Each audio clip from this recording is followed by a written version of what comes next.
దేవునికి స్తోత్రములు. ప్రభు పేరిట ఈ కార్యక్రమం వీక్షిస్తున్న ప్రియ దేవుని జనాంగమా, విజ్ఞానాభిలాషులారా, మీ అందరికీ కూడా నా హృదయపూర్వక శుభాభివందనాలు తెలియపరుచుకుంటూ ఉన్నా. ఈరోజు 173వ ఎపిసోడ్కి వచ్చాం. సబ్జెక్టు సృష్టికర్త. ఇది ప్రవచన్ టీవీ గుడివాడ మరియు మచిలీపట్నం కూడా. మరి ఈ సబ్జెక్టు మీద, సృష్టికర్త సబ్జెక్టు మీద నానా విధమైన జ్ఞానం మీకు రంగరించి పోసే దిశలో అనేక మంది జీవిత చరిత్రలు మీ ముందుకు తీసుకొస్తూ ఉన్నా. ఇప్పుడు ఒక జీవిత చరిత్ర చివరి దాకా వచ్చాము. అది మీకు తెలుసు. రామకృష్ణ పరమహంస గారు. ఆయన ప్రభువుని ఎరిగిన మనిషి కాదు. అయినప్పటికీ ఆయన జీవిత చరిత్ర మీ ముందుకు తీసుకురావటం కారణం ఏంటంటే, ఆ రోజుల్లో యేసు ప్రభువును అంగీకరించడం అంటే కొంచెం కష్టమైన పని. ఇంకోటి ఏంటి అంటే, ఈ రామకృష్ణ పరమహంస అనేటువంటి ఆయన బాగా విజ్ఞానం కలిగి గ్రహించే అంత ఇదేం లేదు, కానీ పూర్వీకులు చెప్పినట్టుగా ఏదైతే వాళ్ళ పూర్వీకులందరూ చెప్పారో అట్లా కాళికాదేవి అంటే కాళికాదేవే, ఇక ఆమె దేవుడు, అదే రకంగా అనుకుంటూ ఉండే మనిషే. కానీ వేరే గ్రంథాల్లో ఏముంది, అసలు మనం ఆరాధించే దేవుడా కాదా అనే ఆలోచనకి ఆయనకి ఏం లేదు. చిన్నప్పటి నుంచి కూడా కాళికాదేవి అంటాడు. మరి దేవుడు దయచేల్చాడేమో నాకు తెలియదు, కానీ దేవుడైతే ఆయనకి 2 సార్లు, ఒకసారి అయితే మరి ఆయన మహిమ చూపించాడు, ఒకసారి అయితే ఆయనే ప్రత్యక్షమయ్యాడు. యేసు ప్రభువారు వచ్చి స్వయంగా ఆలింగనం చేసుకుని, యేసు ప్రభువారు ఆయన వస్తూ ఉండగానే ఈయన మనసులోంచి, ఇదిగో ఈ ప్రపంచాన్నంతటినీ రక్షించడానికి మానవ రూపం ధరించి వచ్చినటువంటి యేసుక్రీస్తు ఈయన అని చెప్పి ఆయన హృదయంలోంచి మాటలు వెలువడినాయి ఆయన వస్తూ ఉంటే. అంటే దేవుడు ఆత్మ చేత చెప్పించాడు.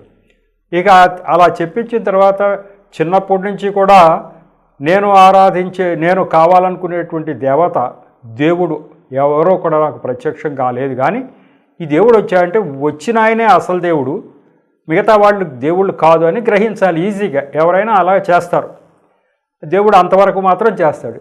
ఇంత చేసిన తర్వాత ఈయన ఏమన్నాడంటే, ఆ కాళికాదేవి చిన్నప్పటి నుంచి నేను ఆరాధిస్తూ ఉన్నాను, ఆ కాళికాదేవిని ఆరాధిస్తున్నాను కాబట్టి యేసు ప్రభువుని నాకు కనపడేట్టుగా ఆమె చేసింది అని ఆయన అన్నాడట. అంటే జ్ఞానం ఎంత మేరకు ఉందంటే ఆయనకి ఇక అంతకంటే పెద్దగా లేదు. కాబట్టి ఇక అదే ధోరణి తప్ప అసలు యేసు ప్రభు కనిపించడం, మిగతా వాళ్ళు కనిపించకపోవటం అంటే ఈయన ఒక్కడే దేవుడా అంటే అని గ్రహించాలి కదా, గ్రహించాల.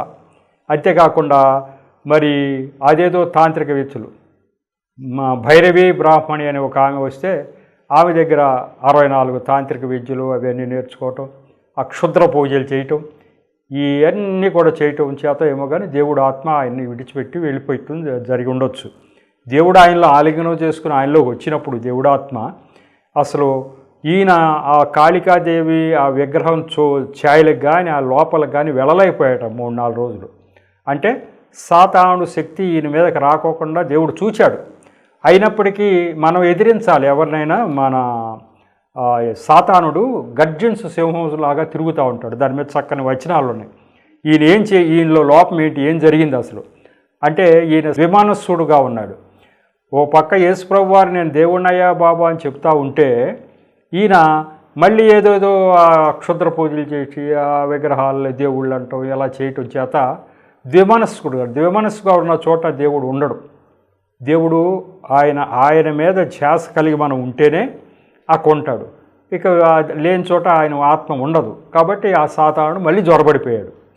ఇక 4 రోజుల తర్వాత మళ్ళీ దేవాలయాలకి ఎంటర్ అవటం. ఇక ఎప్పుడైతే దేవుడు ఆత్మ తప్పుకుందో సాతానుడు ఆత్మ ఎంటర్ అయిపోయి ఉంటుంది ఇక ఆయనకి. కాబట్టి ఇక అప్పటి నుంచి ఇక మళ్ళీ ఆ దేవాలయంలోకి వెళ్ళటం, ఇక అదే పూజలు అవే వస్తామన్నాడు ఆయన. కాబట్టి అక్కడ దానికి ఏంటి ఇది జరిగింది, ఎందుకు జరిగింది అనేది చక్కని వచనాలు ఉండే. ఈయనలో ఉన్నటువంటి ఆ లోపాలు ఏంటి, మనం ఎవరైనా క్రైస్తవులుగా ఉన్నవారు కూడా అది గ్రహించాలి. మనం ద్విమనస్కులుగా ఉంటే దేవుడు ఆత్మ మన దగ్గర ఉండదు. అలా ఉన్న చోట్లే ఈ సాతానుడు ప్రవేశిస్తాడు. కాబట్టి సాతానుడు ప్రవేశించడానికి మనం అవకాశం ఇవ్వకూడదు. మరి అటువంటి వచనాలు ఉన్నాయి, ఒక 2-3 వచనాలు ఉన్నాయి.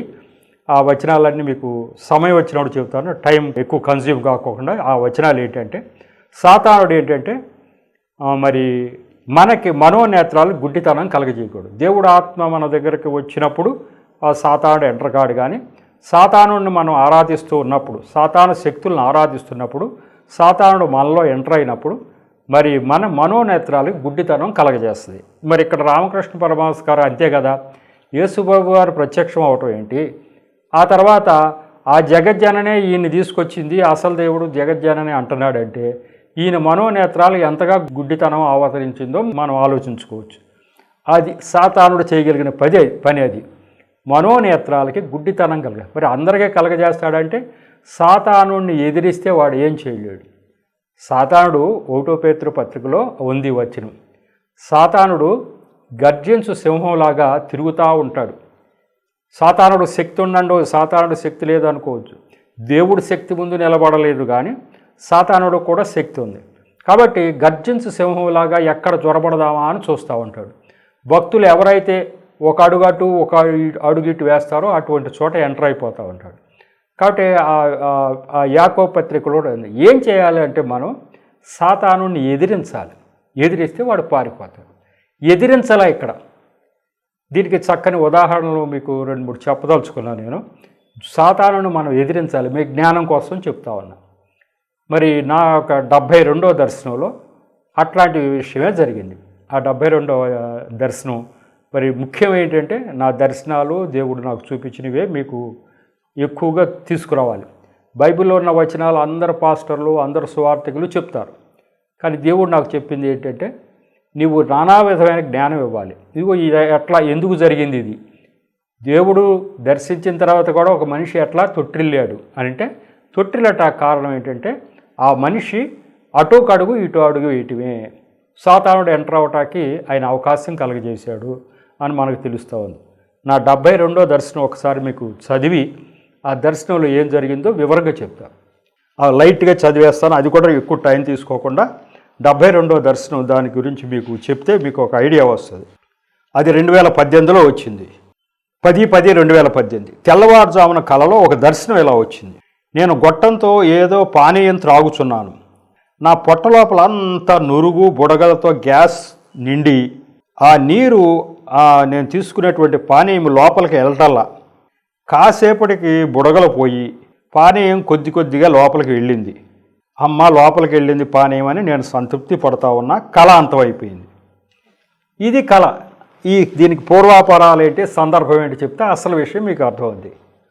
అసలు వచ్చిన దర్శనం మీకు ఇప్పుడు వివరంగా, మీకు కొంచెం వివరంగా అయినా మీరు చెప్పకపోతే మీకు తెలియదు కాబట్టి వివరంగా చెప్పాలి. అక్కడ వచ్చినటువంటి విషయం దర్శనంలో వచ్చింది ఏంటంటే, నేను నా పొట్టలో ఏదో బుడగలు నురుగు అంతా నిండిపోయింది, గొట్టంతో ఏదో పానీయం పోస్తుంటే అది కూడా లోపలికి వెళ్ళట్లా, నేను ఇబ్బంది పడుతున్నా. కాసేపటి తర్వాత అవన్నీ చదువుకున్న తర్వాత కొద్దిగా నీరు లోపలికి వెళ్ళిపోయింది. ఇది మెలకు వచ్చింది. అది జరిగింది ఏంటంటే, అంత క్రితం రోజు నేను ఒక అన్యజనుడికి ప్రార్థన చేయటానికి వెళ్ళా. మా స్నేహితుడు ఒక ఆయన ఉన్నాడు మా ఊరిలో, వాళ్ళ అబ్బాయికి మరి లోపల ఏం ప్రాబ్లం అయిందో కానీ ఆ ప్రాబ్లం వచ్చింది. అన్ని హాస్పిటల్లో తిప్పిన తర్వాత ఇక చనిపోతాడు అని చెప్పి ఇంటికి తీసుకుపోండి, కొద్ది రోజులే బతుకుతాడు, ఈయనకి ఏ ఆహార పదార్థం లోపలికి వెళ్ళదు, గొట్టం ద్వారా ఏదైనా ద్రవ పదార్థం కొంచెం వేయండి, బ్రతుకుతాడు, 1-2 కొద్ది రోజులు, 1 వారం 10 రోజులు బతుకుతాడు, అట్లా కొంచెం ద్రవాహారం ఇస్తే చచ్చిపోతాడు, లోపల ఆ పొట్టలో ఏది కూడా ఇమడదు, నోటి ద్వారా కూడా ఏమి వెళ్ళదు అని చెప్పేశారట. ఆయన అలాగే ఇంటి దగ్గరికి తీసుకొచ్చేశారు. ఆ యొక్క గొట్టం ద్వారా ఏదో పోస్తూ ఉన్నారు. అప్పుడు మా స్నేహితుడు నాకు ఫోన్ చేసి, ఇది రాజారావు పరిస్థితి, మా కుర్రాడు చచ్చిపోయేటట్టుగా ఉన్నాడు, ఇంకా పెళ్ళిగా కుర్రాడికి నువ్వు వచ్చి ప్రార్థన చేయన్నాడు. నేను పాస్టర్ని ఏం కాదు కదా, ఏదైనా పాస్టర్ గారిని పిలవపోయావా అన్నాను. ఆ పాస్టర్లు అంటే మాకు పడదు, మా పెద్ద అబ్బాయి అస్సలు ఏ క్రైస్తవులు అంటే గిట్టదు, పాస్టర్ని ఇంటికి రానివ్వడు, నువ్వైతే నా స్నేహితుడు కాబట్టి వచ్చి చిన్న ప్రార్థన చేసి వెళ్ళు, ఏదో బతుకుతాడో లేదో నాకు తెలియదు, నీ మీద నాకు నమ్మకం ఉంది, నువ్వు రమ్మన్నాడు. నేను వెళితే మంచం మీద ఉన్నాడు, ఆ ముక్కు ద్వారా ఒక గొట్టం ఒకటి పెట్టుంది, ఆ గొట్టం ద్వారా కొద్దిగా ఏదైనా ద్రవ పదార్థం ఇస్తున్నారట. సరే ప్రార్థన చేసే, ప్రభువా మరి వీళ్ళు ఆసక్తితో నన్ను పిలిచారు, మరి మీరు స్వస్థపరచండి అని నాకు చేతనైన ప్రార్థన నేను చేసి వచ్చేసాను. ఆ రాత్రి ఈ దర్శనం వచ్చింది. ఈ దర్శనం వచ్చిన తర్వాత ఇది ఏంటి ఎలా వచ్చింది అని నాకు స్ట్రైక్ అయింది. రాత్రి పలానా అబ్బాయికి ప్రార్థన చేశాను, గొట్టం ద్వారా వాళ్ళు ద్రవ పదార్థం పంపిస్తున్నారు, ఇక్కడ కూడా నాకు ఏదో ద్రవ పదార్థం గొట్టం ద్వారా పంపినట్టు లోపలంతా ముందు గజిబిజిగా ఉండి తర్వాత సెట్ అయినట్టు వచ్చింది అని అనుకుంటున్నా. వాళ్ళని అడుగుదాం అనుకుంటున్నా. అడిగేసరి నేను ఫోన్ చేసా పొద్దున్నే, ఎట్లా ఉన్నాడు అబ్బాయి అని. ఫోన్ చేస్తే మా స్నేహితుడు చెప్పాడు, గురువు నీకు ఇప్పుడే ఫోన్ చేద్దాం అనుకున్నా, చాలా వింతగా ఉంది. ఉదయం లేచిన తర్వాత మా అబ్బాయి ఆ గొట్టం ముక్కులోంచి గొట్టం ఉంది, మా అబ్బాయి నోటి ద్వారానే ఇడ్లీలు తినేశాడు, అసలు నోటి ద్వారా ఏ ఆహార పదార్థం తీసుకోలేకపోతున్నాడు, నోటి ద్వారా ఇడ్లీలు తినేశాడు, మాకు ఆశ్చర్యం అయింది, ఇప్పుడు నీకు ఫోన్ చేసి చెప్దాం అనుకుంటున్నాం అన్నాడు. అప్పుడు అదిగో రాత్రి నాకు ఇట్లా దర్శనం చూపించాడు గురు, దేవుడు మీ అబ్బాయిని ముట్టినట్టున్నాడు, మరి స్వస్థపరచబోతున్నాడు దేవుడు అని చెప్పాను నేను. సరే, కానీ అక్కడ ఆ ఇంట్లో చాలా వ్యతిరేకత ప్రభు అంటే చెప్పాను. సరే, మరి అట్లా 1 రోజు 2 రోజులు 3 ఉన్నాడు, ఏమయ్యో ఇక వాళ్ళకి యేసు ప్రభు అంటే గిట్టదు కదా, ఇక నన్ను పిలవటం కానీ ప్రార్థన చేయటం కానీ ఏం చేయట్లా. తర్వాత తెలిసింది ఏంటంటే వాళ్ళ పెద్ద అబ్బాయి యేసు ప్రభు వల్ల జరిగిందే అందామా అంతే, నిన్న రాజారావు వచ్చి ప్రార్థన చేశాడు, యేసు ప్రభు తగ్గించాడు, ఇలా అయ్యింది, ఇడ్లీ నోటితో తిన్నాడు అని అంతే. వాళ్ళు ఒప్పుకోవట్లేదట. మన దేవుడు గారా, ఈ దేవుడు చేశాడా ఇట్లా అంటున్నారని ఆయన నోరు మేలకుండా కూర్చున్నాడు. ఏమనుకున్నారు వాళ్ళు, గండం గట్టెక్కిపోతలే ఇక బతుకుతాడులే అనుకున్నారు. మనం యేసు ప్రభువుని నమ్మాల్సిన అవసరం ఏమీ లేదు అని చెప్పి వాళ్ళు అనుకుంటున్నారు. సరే, వాళ్ళు పిలవనప్పుడు మనకెందుకులే అనుకుంటున్నా. ఆ తర్వాత నాకు ఏదో విశాఖపట్నం టూర్ పడింది, వెళ్ళాను. నేను వెళ్ళొచ్చేసరికి ఆ పిల్లాడు చనిపోయాడని తెలిసింది.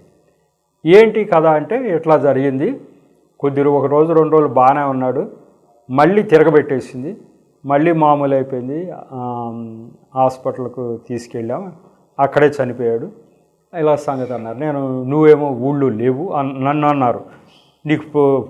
నీ గురించి ఎంక్వైరీ చేస్తే ఊళ్ళో లేడు, విశాఖపట్నం వెళ్ళాడని చెప్పారు, మరి ఇది పరిస్థితి అని చెప్పారు. వచ్చేప్పుడు చనిపోయాడు. కాబట్టి దేవుడు ఇట్లా మత్సుకు కొద్దిగా చూపిస్తాడు. అది చూపించిన తర్వాత వెంటనే ఈయనే దేవుడు కరెక్ట్ అని చెప్పేసి వెంటనే వీళ్ళు ఏం చేయాలి, సాతాను కట్టల నుంచి బయటపడిపోవాలి.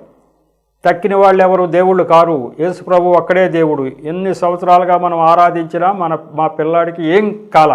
ఇదిగో యేసు ప్రభు నామంలో ఒక చిన్న ప్రార్థన చేస్తే ఈ మాత్రం జరిగిందంటే ఆయన ఒక్కడే దేవుడు అని గ్రహించి వెంటనే వాళ్ళు స్పందించాలి. వాళ్ళు స్పందించుకోకుండా మామూలు ఏ దేవుడైనా ఒకటే, ఆ దేవుడేంటి ఈ దేవుడేంటి అని చెప్పేసి వాళ్ళ విగ్రహాలు పూజ చేస్తున్నప్పుడు దేవుడు ఆత్మ అక్కడి నుంచి ఉండదు. కాబట్టి అక్కడ దేవుడు ఆత్మ అక్కడ నిలబడలేదు. మళ్ళీ సాతానుడు ఆవహించాడు, వెంటనే ఆ జబ్బు మళ్ళీ వచ్చింది, చనిపోవటం జరిగింది. ఇది ఇట్లా జరుగుతాయి. ఎందుకు చెప్తున్నానంటే దేవుడు మిరకిల్ చేస్తాడు, చేసిన తర్వాత దాన్ని మనం అంటి పెట్టుకుని దేవుడు ఆ సాతానుని ఎదిరించాలి. అప్పుడు నువ్వు సాతానుని ఎదిరించుకోకుండా అటు ఒక అడుగు ఇటు ఒక అడుగు వేసుకుని ఏ దేవుడైనా ఒకటేలా అంటే దేవుడు ఆత్మ అక్కడ నిలబడదు. ఆ రకంగా ఆ దర్శనం నేను దృష్టిలో పెట్టుకుని మీకు ఎందుకు చెబుతున్నానంటే మనం ఎప్పుడైనా దేవుడు కార్యం చేస్తాడు, చేసింది వెంటనే దాన్ని జాగ్రత్తగా పట్టుకోరు. రామకృష్ణ పరమహంస గారు చేశారు, కానీ ఆయన దేవుణ్ణి అంటి పెట్టుకుని ఉండి ఆ యొక్క సాతాను శక్తులకు దూరంగా వెళ్ళిపోవాలి. ఆయన సాతానుని ఎదిరించాల, ఆ పూజలు చేయటం మానేయలే, ఆ యొక్క సాతాను శక్తులకు సంబంధించిన పూజలు చేస్తూనే ఉన్నాడు. కాబట్టి దేవుడు అక్కడి నుంచి నిలబడలేడు అని అర్థమవుతుంది. అట్లాగే మా బంధువుల ఇళ్లలో కూడా చాలామంది విగ్రహారాధులు ఉంటారు.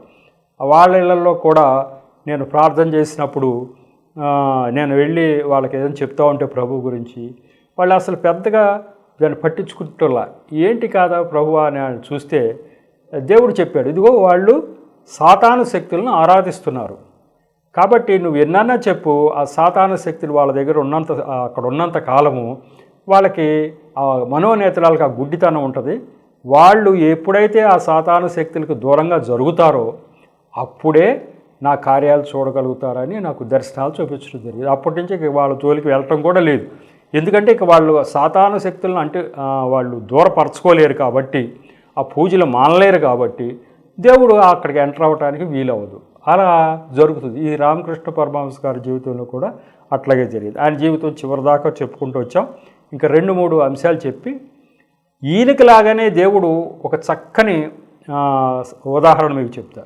ఈ రామకృష్ణ పరమహంస గారికి లాగానే ఒక హిందువు దేవుడు గురించి ప్రార్థన చేస్తే దేవుడు ఆయనకి ప్రత్యక్షమయ్యాడు. వెంటనే ఆయన ప్రభు వైపు చూశాడు. ఆయన దేవుడు బలంగా వాడుకున్నాడు. ఒక పాస్టర్గా పెద్దగా మరి వెలుగులోకి వచ్చాడు. అది ఈ మధ్యకాలం అంటే ఒక 28 సంవత్సరాల క్రితం వరకు ఆయన బ్రతికున్నాడు. వీరపనేని జోబు గారని గుడివాడ దగ్గర వానపాముల అనే గ్రామం అయింది. ఆ విషయాలు ఆయన ఎట్లా దేవుడు ప్రత్యక్షమయ్యాడు, ప్రత్యక్షమైనప్పుడు ఆయన ఏం చేశాడు అది చెప్పి, ఇదిగో రామకృష్ణ పరమహంస గారికి దేవుడు ప్రత్యక్షమైతే ఆయనేమో ద్విమనస్కుడయి దేవుడి వైపు చూడకుండా ఏ దేవుడైనా ఓటేలని ఆ విగ్రహాలు పట్టుకుని ఉండటం చేత ఈ దేవుడు ఆత్మ విడిచిపోయింది. ఇక్కడ ఈయన వెంటనే విగ్రహాలను తీసి పారేసి నా దేవుడు ప్రత్యక్షమయ్యాడని ప్రభు వైపు చూడగానే దేవుడు ఈయన చేత బలమైన కార్యాలు చేయించడం జరిగింది. ఒక పాస్టర్గా ఆయన నిలబెట్టుకోవడం జరిగింది. ఇట్లా జరుగుతాయి. దేవుడి దగ్గర పక్షపాతం ఏమీ లేదు. ఎవరు ప్రార్థన చేసినా ఆయన మహిమ చూపిస్తాడు. ఆయన దేవుడని బయలుపరుచుకుంటాడు. మనం దాన్ని అందిపుచ్చుకోవటం అనేది మన చేతిలో ఉంది. అందిపుచ్చుకోకుండా ఉన్నప్పుడు దేవుడికి అక్కడ నిలబడడు, ఇక సాతాను వశమైపోవటం జరిగింది. అది ఆ చరిత్ర ఏంటో మీకు చెప్పి మరి ఇది ఈ తర్వాత ఈ రిఫరెన్స్లు ఏమైనా అవసరం అయితే చెప్తా, లేకపోయినా మన అందరికీ తెలిసినవి ఇవన్నీ కూడా మనం ఎన్నిసార్లు చెప్పుకున్నా. యోహాను పత్రిక మొదటి పత్రిక 4వ అధ్యాయం 4వ వచనంలో కూడా చెప్తాడు, సాతానుడు ఉన్నాడు, సాతానుడికి శక్తి ఉంది, కానీ నీలో ఉన్నటువంటి నిజదేవుడికి సాతానుని మించిన శక్తి ఉంది. అది కాబట్టి నీలో నిజదేవుడు ఉంటే అది ఆ సాతానుడు పారిపోతాడు. నీలో నిజదేవుడిని పెట్టుకున్నప్పుడు సాతానుడు శక్తి ఉంది, గర్జించు సింహంలా తిరుగుతూ ఉంటాడు. కాబట్టి ఆ సాతానుడు ఆవహించే ఉంటాడు. నువ్వు సాతానుడిని విడిచిపెట్టినంతకాలం వాడు అక్కడే ఉంటాడు. నువ్వు ఎప్పుడైతే యేసు ప్రభువారిని హృదయంలోకి ఆహ్వానిస్తావో ఆ రోజున సాతానుడు బాధ. ఎందుకంటే సాతానుని కంటే శక్తివంతుడు దేవుడు. కాబట్టి ఈ వచనాల యొక్క వెలుగులో మనం ఎప్పుడు కూడా జీవితాల్లో అట్లాంటి సాతానుడికి సంబంధించిన క్రియలు మనం చేయటం కానీ, సాతానును కూడా దేవుడని మనం భావించడం కానీ చేసే పక్షం అయితే ఆ సాతానుడు మనల్ని పెట్టి పోడు, అక్కడే తిష్టవేసి ఉంటాడు. ఇక ఆయన శక్తి మేరకు ఎంతగా నిజదేవుడు వైపు నుంచి బయటికి లాగాలో అంతగా బయటికి లాగేస్తాడు. అవన్నీ మనం దృష్టిలో పెట్టుకోవాల్సి ఉన్నాం. ఇప్పుడు మనం చెప్పుకోవాల్సింది ఏంటంటే సూరపనేని ఆయన చరిత్ర మనం చెప్పుకుంటే ఈ జాగ్రత్త ఆయన పడ్డాడు కాబట్టి ఆయనకి ఇలా జరిగింది అని చెప్తుంది. అది ఏంటంటే కృష్ణా జిల్లాలో మరి గుడివాడ దగ్గర అనుకుంటా వానపాముల అనేటువంటి ఊర్లో వీరపనేని జోబు గారి గురించి కొంచెం మీకు చెప్పాలి. అది ఏం జరిగింది ఏంటి అనేది. ఆ వీరపనేని జోబు గారు అన్న ఆయన హిందువు అయితే ఆయన మరి 22 సంవత్సరాల వయసుకే అన్ని దురలవాట్లకు లోనే ఏంటో ఉబ్బసం ఏదో వ్యాధి వచ్చిందట, ఊపిరితిత్తుల వ్యాధి ఏదో వచ్చిందట. ఆ వ్యాధి వచ్చి ఇక చచ్చిపోతాడు అని చెప్పారంటే ఇక పెళ్లి కాల ఏం లేదు. వీరపనేని జోబు గారు ఆయన అసలు పేరు శ్రీరామదాసు, కృష్ణా జిల్లా వానపాముల గ్రామం. ఆయన హైందవ కుటుంబంలో జన్మించాడు. ఆ పరిస్థితుల్లో ఇక డాక్టర్లు ఈయన బ్రతకడు అని చెప్పేసిన సందర్భంగా మరి ఇక ఇంట్లో బెడ్ మీద ఉన్నాడు. తల్లి తండ్రి బాధపడుతూ ఉన్నారు. మరి ఒక పాస్టర్ గారో లేకపోతే క్రైస్తవులు కూడా ఒకళ్ళు వెళ్ళి బాబు అని చెప్పి యేసు ప్రభు దేవుడయ్యా గొప్ప దేవుడు తలుచుకో అని చెప్పి మరి కొత్త నిబంధన ఏదో బైబిల్ గ్రంథం ఆయన చేతికిచ్చి వచ్చారట. ఇక ఆయన కూడా మనం ఎన్ని రోజులు బ్రతుకుతాము మరి ఎప్పుడు చచ్చిపోతామో తెలియకుండా ఉంది అని అనుకుంటూ సరే ఈ గ్రంథం ఏంటో చూద్దామని చూస్తే ఆయనకు ఒక వచనం వచ్చింది. దాంట్లో ఆ వచనం ఏంటంటే మత్తయి సువార్త 5:8 వచనం చూచాడు. హృదయ శుద్ధి గలవారు ధన్యులు, వారు దేవుని చూచెదరు అని యేసు చెప్పిన మాటలు దాంట్లో ఆయన కనపడినాయి. హృదయ శుద్ధి అంటూ ఉంటే ఈ దేవుడు ప్రత్యక్షం అవుతాడు, వాళ్ళు దేవుని చూస్తారు. దేవుని చూస్తారా? దేవుడు మా యొక్క హిందూ మతంలో దేవుని చూసిన వాళ్ళు ఎవరూ లేరు, మరి ఈ దేవుడు కనపడతాడా ఏంటి అని చెప్పి అనుకుని ఏమో మరి నేను చచ్చిపోయిన తర్వాత నేను మోక్షానికి వెళ్తానో నరకానికి వెళ్తానో తెలియదు. క్రైస్తవులు దేవుడు నన్ను నమ్ముకుంటే ఆ యొక్క పరలోకం వెళ్తారని వాళ్ళు అంటున్నారు. నేను ఎటు వెళ్తానో నాకు తెలియట్లేదు అని చెప్పి ఆయన ఎవ్వరికి చెప్పుకోకుండా ఒక రోజట సాయంకాలం పూట కొండపల్లి విజయవాడ దగ్గర కొండపల్లి కిలా అని ఉంది, కొండ ఉంటుంది కొండపల్లి, ఆ కిలా మీదకి ఎక్కేసాడంట. కిలా మీదకి ఎక్కేసి ఇక ఆ రాత్రి తెల్లవారులు అక్కడే ఆయన ఏమనుకున్నాడంటే, దేవుడా, మత్తయి సువార్త మరి 5వ అధ్యాయం 8వ వచనం ద్వారా మిమ్మల్ని మనస్ఫూర్తిగా కోరుకుంటే మీరు కనపడతారన్నారు. ప్రభువా, మరి నేను చచ్చిపోయే స్థితిలో ఉన్నాను, నేను పరలోకం వెళ్ళాలని నా కోరిక ఉంది, మరి మీరు నాకు కనపడాలి అని చెప్పి కోరుకుంటూ ఆ హిందూ మతంలో ఉన్న ఇదేంటి ఏదో ఒక తపస్సులాగా దేవుడా దేవుడా దేవుడా అని రాత్రి తెల్లవారు కూర్చున్నాడు. ఆయన ప్లాన్ ఏంటంటే తెల్లవారేదాకా యేసు ప్రభువారు వచ్చి ఆయనకి కనపడకపోతే ఆ కొండ మీద నుంచి దూకేసి చచ్చిపోదాం అనే ప్లాన్ ఆయనకి. ఎవరు చెప్పకుండా వెళ్ళాడంట. సాయంకాలం పూట వెళ్ళి కొండ ఎక్కేసి కూర్చున్నాడు. ఇక ఈ రాత్రి దేవుడు ఏమన్నా కనపడతాడే, వీళ్ళ దేవుడు, మన హిందూ దేవుళ్ళు ఎవరో ఇప్పుడు ఎవరికే కనపడలా, కానీ యేసు ప్రభు వారు కనపడతారని, యేసు ప్రభు మాట్లాడతారని, యేసు ప్రభు దర్శనాలు చూపిస్తారని క్రైస్తవులు చెప్పుకోవటం విన్నాడు ఈయన. కాబట్టి ఆయన నిజంగా దేవుడయ్యి ఆయన కనపడే దేవుడైతే నాకు కనపడతాడా లేడా అని చెప్పి ఆ రాత్రి తెల్లవారులు కూడా ఆ రోజు సన్న చినుకు వర్షం కూడా ఉందంట. ఆయనే ఆ చినుకులో ఆ వర్షంలోనే ఆ కొండ మీద కూర్చొని దేవుడా దేవుడా ఆ యేసు ప్రభువా అని కూడా ఆయన అనుకుంటున్నాడు. యేసు ప్రభువా నాకు కనిపించు అని ప్రార్థన చేశాడు. అక్కడ జరిగింది ఏంటంటే, అది నిశీధి రాత్రి, పైన మబ్బులు, సన్నగా వర్షం, చలి, భయానక వాతావరణంలో వారి చుట్టూ గొప్ప వెలుగు వచ్చేసిందంట ఆయన చుట్టూ. ఓ దివ్య పురుషుడు ధవళ వస్త్రధారణతో, తెల్లటి వస్త్రాలు ధరించుకున్న ఓ దివ్య పురుషుడు ప్రత్యక్షమైపోయాడు. నీవు శరీర సంబంధివి కాక ఆత్మ సంబంధివిగా జీవించు, గలతీ పత్రిక చదువు అని చెప్పి అదృశ్యమైపోయాడు. దేవుడు ప్రత్యక్షమైపోయాడు. తెల్లటి వస్త్రాలు ధరించుకున్నటువంటి వచ్చి, నీవు శరీర సంబంధి, ఇప్పటి వరకు కూడా అన్ని శరీర సంబంధమైన దురలవాట్లు అన్నీ ఉన్నాయి, చెడ్డ అలవాట్లు. ఇక శరీర ఆశలను వదిలిపెట్టి ఆత్మ సంబంధిగా బ్రతుకు, బైబిల్లో గలతీ పత్రిక అని ఉంది, ఆ పత్రిక చదువు అన్నాడు.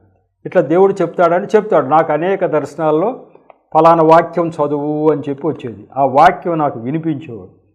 ఫలానా రోమా 8:29 అని రాత్రి స్వరం వినిపించేది, పొద్దున్నే అది చదువుకునేవాడు. అలాగే బైబిల్లో ఏ పేజీ చదవాలో దేవుడు చెప్తాడు. ఫలానా పేజీ అంటే ఆ పేజీ. కరోనా వచ్చినప్పుడు మరి ఎందుకు వచ్చింది అని అందరు కంగారు పడుతున్నప్పుడు అది దేవుని ఉగ్రత వల్ల వచ్చింది అని నాకు తెలియపరచ ఒక పేజీ నంబర్ ఇచ్చాడు. ఆ రాత్రి ఆ పొద్దునే చూసా, ఓహో, ఇజ్రాయెల్ ప్రజలు చేసిన తప్పు గురించి దేవుని ఉగ్రత వచ్చింది కాబట్టి వీధులన్నీ నిర్మానుష్యంగా ఉంటాయి, అనేక మంది చనిపోతారు అని చెప్పి ఆ పేజీలో ఉంది. అంటే దేవుని ఉగ్రత వచ్చింది, ప్రజలందరూ కూడా దేవుడు అంటే నిర్లక్ష్యంగా ఉంటున్నారు కాబట్టి దేవుడు ఉగ్రత వచ్చింది, అది చూపించాలనుకున్నాడు కావచ్చు. ఆ పేజీలకు ప్రత్యేకంగా చెప్పగా ఆ పేజీ చూసుకుంటే ఇది వచ్చింది. అంటే కరోనా రావడానికి కారణం దేవుడి యొక్క ఉగ్రత. దేవుడు అంటే నిర్లక్ష్యం, దేవుడు అంటే భయం లేకుండా ఉండటం, ప్రజల్లో ఉండటం. బట్టి ఆయన ఒక శాంపుల్గా అది నేను దేవుణ్ణి, మీరు ఎన్ని వైద్యాలు చేయించినా మీరు నాకు కోపాన్ని తో నేను ఏదైనా శిక్షించబోతూ ఉంటే ఆ శిక్ష నుంచి మీరు తప్పించుకోలేరు. మీరు ఎంత వైద్యం చేయించినా కూడా ఆ శిక్ష నుంచి మీరు తప్పించుకోలేరని మీకు తెలియటం కోసం మరి అన్నట్టుగా నాకు అది ఆ దర్శనం చూపించలేదు. అట్లాగే ఈయనకేం చెప్పారు, గలతీ పత్రిక చదవండి అని. గలతీ పత్రికలో ఏముంటుందంటే శరీర కార్యాలు ఉంటాయి. ఇదిగో ఇవి శరీర కార్యాలు. మనం దేవుడి వైపు చూసిన తర్వాత ఆ శరీర కార్యాలన్నీ వదిలి ఆత్మ కార్యాలు, ఆత్మ ఫలాల వైపుకి వెళ్ళాలి. మరి అవి అయితే మీకు చదివి వినిపించాలి కాబట్టి అవి చదివి వినిపిస్తా. ఆ గలతీ పత్రిక చదువు అని చెప్పాడట. వెంటనే ఆయనలో శక్తి కూడా వచ్చేసిందట. ఆయన ఇవాడా రేప చనిపోతా అన్న మనిషి శక్తి వచ్చేసిందట. ఆయనలో ఉన్న జబ్బంతా పోయిందంట. చాలా హుషారైపోయాడట పొద్దురికి. కాబట్టి ఇంటికి వచ్చేసి వాళ్ళ అమ్మ నాన్నతో చెప్పాడట, ఇలా జరిగింది, దేవుడు నాకు ప్రత్యక్షమయ్యాడు రాత్రి ఫలానా కొండ మీద, ఇలా చెప్పాడు నాకు, ఫలానా గలతీ పత్రిక చదవమన్నాడు అని చెప్పి ఆ గలతీ పత్రికలో చదివితే ఇక పూర్తిగా చదివింది దేవుడి యొక్క ఆత్మ మనకు మీదకు వచ్చినప్పుడు పూర్తిగా అర్థమైపోద్ది ఏది చదివినా. ఆ గలతీ పత్రిక చదివాలంటే ఇక ఆరోగ్యం మెరుగైపోయింది. ఆ రోజు మొదలుకొని దేవుడు పాదాలు పట్టుకుని వదలలేదు. ఆయన అప్పటి వరకు ఆరాధించేటువంటి విగ్రహాలు ఇవన్నీ అన్నీ తృణీకరించి పారవేసి అసలు వాటి ప్రస్తావనే లేకుండా ఆ సాతాను శక్తులు అనేవి దరి చేరకుండా చూసి ఆయన వెంటనే ఒక పాస్టర్ గారి దగ్గరికి వెళ్ళి ఆయన దేవుడి వైపు చూచాడు. ఇక దేవుడు ఆయనతో అద్భుత కార్యాలు చేయించడం మొదలుపెట్టాడు. ఆయన వెంటనే బైబిల్ ట్రైనింగ్ వెళ్ళాడు. బైబిల్ ట్రైనింగ్ అయిపోయిన తర్వాత ఇంకా ఆయన వెంటనే కూడా ఒక చర్చి ఓపెన్ చేశాడు. విజయవాడ గుణదల్లో ఒక చర్చి ఓపెన్ చేశాడు. మళ్ళీ మంగళగిరిలో ఒక చర్చిని ఓపెన్ చేస్తూ హైనీ అమ్మగారు ఆమె ఈయన కథ అంతా విన్న తర్వాత ఆమెకు ఒక సంస్థ ఉంది.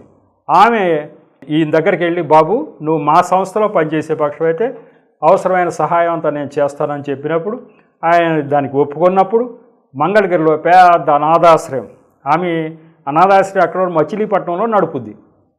గుంటూరు జిల్లాకు కూడా ఈ యొక్క ప్రభునామం విస్తరించబడాలని మంగళగిరిలో పెద్ద అనాథాశ్రయం స్థాపించి దానికి ఈయన్ని నియమించింది. అక్కడ ఆ యొక్క వ్యవహారాలను చూసే మనిషిగా పెద్ద చర్చి నిర్మాణం చేయటం జరిగింది.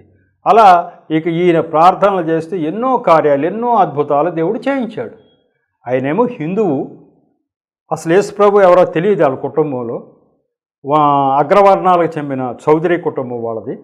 ఆయన ఇంటి పేరు తెలుస్తుంది కదా, వీరపనేని వాళ్ళు. ఆమె పెళ్లి చేసుకున్న అమ్మాయి కూడా దేవినేని పద్మ గారు పెళ్లి చేసుకున్నారు. ప్రభువుని నమ్మిన వారు వాళ్ళ దీంట్లోంచి, ఆ సామాజిక వర్గం నుంచి ఆమెను పెళ్లి చేసుకోవటం. మరి అయిన అమ్మగారితో పరిచయం అయిన తర్వాత పెద్ద మందిరం 1964-65లో నిర్మించడం జరిగింది. ఇక గుంటూరు జిల్లాలో అనేక చోట్ల హైనీ మందిరాలు అంతకితం వల్ల ఈ ప్రక్కనే మచిలీపట్నం చుట్టుపక్కల ప్రాంతాల్లోనే ఎక్కువగా ఉన్నాయి. ఇక గుంటూరు జిల్లాలో కూడా చాలా చోట్ల కంకిపాడు, మంగళగిరి, అమరావతి, నవులూరు, ఎర్రపాలెం, కంతేరు, నంబూరు, మందడం, నవులూరు, తాడేపల్లి, చినకాకాని, ఆత్మకూరు ఈ అన్నిటి ఈ ప్రదేశాల్లో కూడా మరి హైనీ అమ్మగారికి సంబంధించిన చర్చిలు, పరిచర్య కూడా బాగా జరగటం జరిగింది. ఆ రకంగా ఆయన పెద్ద పరిచర్య చేసి 1998లో ఆయన చనిపోవడం జరిగింది. ఆయన 64 సంవత్సరాలను కూడా జీవించాడు. 34 పుట్టాడు 1998లో. అంటే ఇప్పటికి 28 సంవత్సరాల క్రితం వరకు ఉన్నాడు ఆయన. రామకృష్ణ పరమహంస గారి చరిత్ర ఇప్పుడు 100 సంవత్సరాలకు ముందు. ఇంతకంటే రామకృష్ణ పరమహంస గారు జీవించింది 1886 వరకు. కాబట్టి 100 సంవత్సరాల క్రితం జరిగిన చరిత్రలో దేవుడు ప్రత్యక్షమైనా కూడా 2 సార్లు ఆయన ప్రత్యక్షమైనా కూడా ఆయన దేవుడి వైపు చూడలేదు.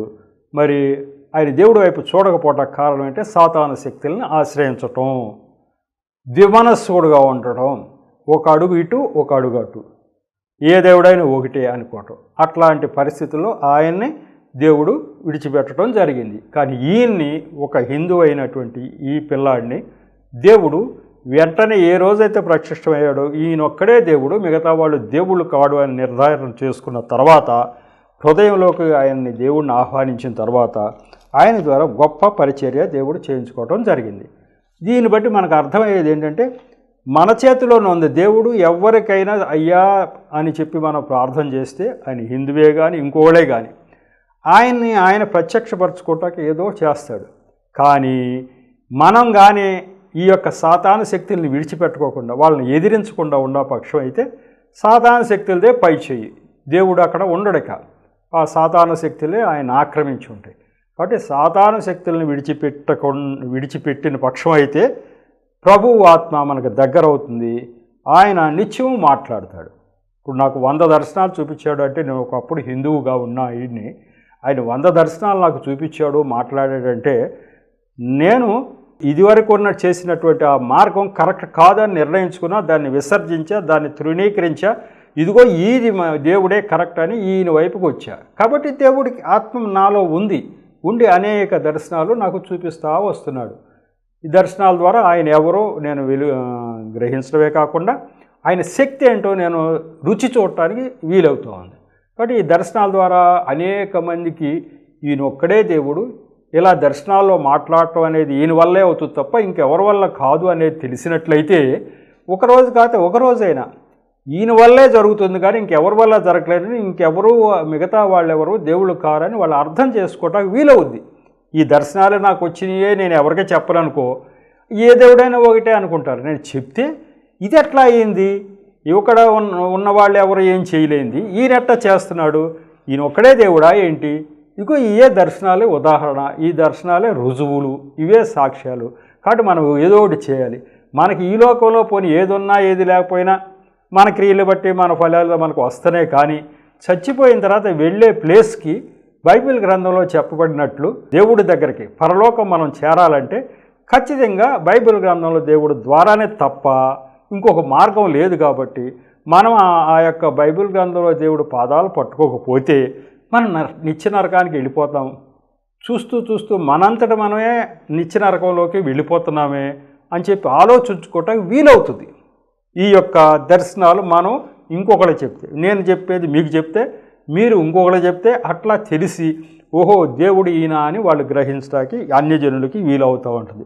దీన్ని దృష్టిలో పెట్టుకుని ఎందుకు జరిగింది ఇట్లా రామకృష్ణ పరమహంస గారికి ఎందుకు ప్రభు వైపు చాలామంది ఆ రోజుల్లో మనం ఆరాధించేవాళ్ళు దేవుళ్ళు కారు అని గ్రహించినా క్రైస్తవ మతం వైపు రావటానికి ఇబ్బంది పడ్డారు. ఎందుకు అంటే అక్కడ ఉన్నటువంటి వాళ్ళ చుట్టాలు పక్కాలు వెలివేయటం, నానా బాధలు పెడతా ఉంటే అవన్నీ పడలేక వాళ్ళు యేసు ప్రభు వైపు రాలేక మేధావులందరూ కలిసి ఏం చేయాలి, యేసు ప్రభు వైపు వెళ్తేనేమో కొడతాము తిడతామని సంఘంలో మరి ఇలా చేస్తున్నారు అని చెప్పి ఏం చేయాలంటే వాళ్ళు కొత్త బ్రహ్మ సమాజం అని పెట్టుకుని వాళ్ళు ఇంకో రకంగా వెళ్ళిపోయారు. కానీ ఈయన రామకృష్ణ పరమహంస గారి విషయంలో అట్లా ఎవరో ఏమీ బలవంతం చేసింది ఏమీ లేదు. ఈయనే అసలు యేసు ప్రభు వైపు చూడాల, 2 పడవల మీద కాలు వేసాడు. అట్లా ఇబ్బందికరమైన పరిస్థితి వచ్చే పక్షమైతే వాళ్ళు బ్రహ్మ సమాజంలో చేరారు. అప్పటికి కూడా బ్రహ్మ సమాజం ఉంది. బ్రహ్మ సమాజ స్థాపకుల్లో ఒకడైనటువంటి కేశవ చంద్ర సేన్ గారు అని ఆయన వెళ్ళాడు. ఆయన దగ్గరికి వెళ్ళాడు. ఆయన ఇంకా 12 సంవత్సరాలకి చనిపోతాడు అనగా రామకృష్ణ పరమహంస గారి దగ్గరికి వెళ్ళాడు. వెళ్ళి ఏంటయ్యా బాబు, మేము ఎంతో మదనపడి ఎంతో శ్రమించి చూస్తే అసలు దేవుడు ఆయనే అని మాకు తెలిసింది. కానీ అసలు దేవుడు ఆయన అని మనం అంటే ఇక్కడ జనం ఒప్పుకోవట్లేదు. కాబట్టి మేము ఒక బ్రహ్మ సమాజం అని పెట్టాం. మనకి ఉన్నటువంటి ఇక్కడ ఉన్నటువంటి మన యొక్క దేవుళ్ళు దేవతలుగా చెప్పబడిన వారు అనేది అది కల్పనలే అని చెప్పి మాకు అర్థమైంది. కాబట్టి వాళ్ళని ఎవరు మేము పూజ చేయము అని. తర్వాత మన వేదాల్లోకి వెళ్ళే పక్షం అయితే వేదాల్లో కూడా మరి దేవుడు అన్న ఆయన ఆత్మస్వరూపుడు, ఆయన ఏ మనిషి రూపంలో రాలే. వేదాలు ఎప్పుడు యేసుప్రభు వారు ఈ లోకానికి నర రూపంలో రావటానికి ముందే దేవుడు బయలుపరిచినవి వేదాల్లో. వేదాలు ఏం చెప్పాడు, నేను ఎప్పుడు కూడా నర రూపంలో భూమి మీదకి రాలా. మీరు పలానా దేవుళ్ళు అనుకుంటున్నారే, అది వట్టిదే. నేను ఎప్పుడు రాలా అసలు. అంటే యేసు ప్రభు వారు ఒక్కలేక వచ్చింది, యేసు ప్రభు కంటే ముందు జరుగుతున్న కథ ఇది, వేదాల్లో రాయించినవి.